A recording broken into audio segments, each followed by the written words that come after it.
देशात एक चहावाला व्यक्ती थेट पंतप्रधान पदावर पोहोचला हे बोललं जातं, तसंच महाराष्ट्रात एक रिक्षावाला व्यक्ती मुख्यमंत्री पदावर बसल्याचं संपूर्ण महाराष्ट्रानं अनुभवलं. दोघांच्या कामाचं आणि जनसंपर्काचं प्रचंड कौतुकही झालं. राज्याचा विरोधी पक्षनेता, उपमुख्यमंत्री आणि मुख्यमंत्री या पदांवर काम केलेले दोनच नेते महाराष्ट्रात झालेत. त्यातलं एक नाव म्हणजे एकनाथ शिंदे. 1997 साली नगरसेवक, 2004 मध्ये आमदार, 2014 मध्ये आधी विरोधी पक्षनेता आणि नंतर मंत्री, पक्षाचा विधिमंडळ नेता आणि 2022 मध्ये थेट मुख्यमंत्री आणि आता 2024 पासून उपमुख्यमंत्री. एकनाथ शिंदेंचा हा राजकीय प्रवास एखाद्या चित्रपटासारखाच आहे. 2014 पासून आजपर्यंत सलग मंत्रीपदावर ते काम करतायत. राजकारणात 2022 पर्यंत शरद पवारांनी 1978 साली केलेल्या राजकीय बंडाची आठवण करून दिली जात होती. पण त्यापेक्षा हे मोठं राजकीय बंड हे एकनाथ शिंदेंनी महाराष्ट्रात घडवून आणलं. बाळासाहेब ठाकरेंनी ज्या विचारसरणीचा विरोध आयुष्यभर केला, त्यांच्याच सोबत उद्धव ठाकरेंनी संसार मांडल्यानं एकनाथ शिंदे अस्वस्थ होते आणि त्याच अस्वस्थतेमधून अखेर मोठं पाऊल उचलल्याचं ते नेहमी सांगतात. पण एकनाथ शिंदेंनी दाखवलेली राजकीय मुत्सद्देगिरी पाहता राजकारणात एका नव्या नेत्याचा जन्म झाला अशीच चर्चा झाली. बाळासाहेब ठाकरेंनी सुरू केलेला शिवसेनेसारखा अख्खा पक्ष त्यांनी सोबत घेतला. विरोधक काहीही आरोप करत असले तरी विधानसभा आणि स्थानिक निवडणुकांमध्ये शिंदेंच्या नेतृत्वात शिवसेनेनं मिळवलेले यश पाहता त्यांचं नेतृत्व हे शिवसेनेला मानणाऱ्या मतदारांनी मान्य केल्याचंच दिसून येतंय असं जाणकार सांगतात. दुसरीकडे अशी ही चर्चा झाली की भाजपसारख्या बलाढ्य पक्षासमोर शिंदेंच्या नेतृत्वातील शिवसेना टिकेल का? अनेकांनी एकनाथ शिंदेंच्या राजकीय भवितव्यावरही प्रश्न उपस्थित केला. पण या सर्व शक्यता खोडून काढत एकनाथ शिंदेंनी 7 खासदार, 56 आमदार निवडून आणले आणि राज्यात शिवसेनेचं संघटन मजबूत असल्याचं दाखवून दिलं. भाजपसोबत राजकीय मैत्री टिकवताना कोणतीही तडजोड त्यांनी केली नाही. झुकवण्याचे प्रयत्न झाले तरी एकनाथ शिंदे झुकले नाहीत. शिंदेंनी आपली बार्गेनिंग पॉवर कायम ठेवली आणि महायुतीत प्रत्येक गोष्ट सन्मानानं मिळवली. विधानसभा असो किंवा नगरपालिका, राजकीय जाणकारांपेक्षा जास्त जागा लढवल्या आणि त्या कशा जिंकायच्या हेही दाखवून दिलंय. भाजपशिवाय भाजप विरोधात नगरपालिका निवडणूक लढताना शिवसेना राज्यात क्रमांक 2चा पक्ष झाला आणि त्यावरून हेच लक्षात येतं, एकनाथ शिंदेंनी मुख्यमंत्री पदावर असताना आणि आता उपमुख्यमंत्री असताना केलेली कामं आणि त्यांचा दांडगा जनसंपर्क याला जनमताची साथ मिळतेय. एकनाथ शिंदेंची राजकीय कारकीर्द पाहिली तर एक कार्यकर्ता आपल्या कामाच्या आणि जनसंपर्काच्या जोरावर राजकारणात कसा यशस्वी होऊ शकतो हे दिसून येतंय.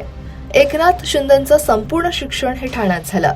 तरुण वयातच त्यांनी शिवसेनेच्या माध्यमातून समाजकारण आणि राजकारणात प्रवेश केला. 1980चा तो काळ होता जेव्हा शिवसेना प्रमुख बाळासाहेब ठाकरेंच्या प्रखर विचारांनी मराठी माणूस आणि तरुण पिढी राजकारणात आणि समाजकारणात उतरत होती. ठाण्यातही शिवसेनेचे दिवंगत जिल्हाप्रमुख आनंद दिघे यांच्या नेतृत्वाखाली तरुण मंडळी शिवसेनेच्या झेंड्याखाली जमा होत होती. तेव्हाच एकनाथ शिंदेंनीही भगवा झेंडा हाती घेतला. आनंद दिघेंच्या तालमीत एकनाथ शिंदे तयार झाले. पुढे 1984 मध्ये किसननगर इथल्या शिवसेना शाखेचे ते शाखा प्रमुख झाले आणि सुरू झाला एकनाथ शिंदे नावाचा झंझावात. ठाण्यातील लोकांच्या समस्या सोडवण्यापासून ते सीमा प्रश्नापर्यंत सगळ्याच लढ्यात एकनाथ शिंदेंचा सहभाग होता. सीमा प्रश्नावरून तर शिंदेंना तुरुंगातही राहावं लागलं. 1984 साली शाखा प्रमुख झालेल्या एकनाथ शिंदेंना 1997 मध्ये महापालिकेसाठी उमेदवारी मिळाली.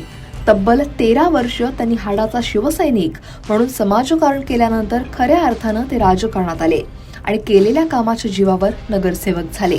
पुढे 2001 मध्ये ते पक्षाचे महापालिकेत गटनेता झाले आणि 2004 मध्ये ठाण्याचे आमदार झाले.